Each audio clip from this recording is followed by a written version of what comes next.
তুমি কি জানো উম্মত, আমি 23টা বছর টানা তোর জন্য কেঁদেছিলাম।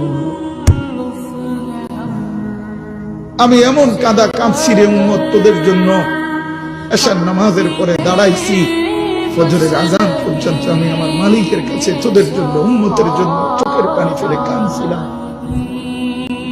আমার এত চোখের পানি তোর দিল গলাইতে পারলো না। আমি তায়েফের পাথরের আঘাতে আমার পিঠটা চালনির মতো ছিদ্র ছিদ্র হয়ে গেছে রক্তে। আমি বুকে পেটে 2টা পাথর বাঁধছি ক্ষুধার কষ্টে। আমি উহুদের দান্দান শহীদ করা রক্তে উহুদের ময়দানে পড়েছিলাম বেহুশ হয়ে। আমার ঘরের চুলায় 3 মাস রান্নার জন্য কোনোদিন চুলায় আগুন জ্বলে নাই। আমার এত চোখের পানি, এত রক্ত, এত ক্ষুধার কষ্ট কিছুই তোর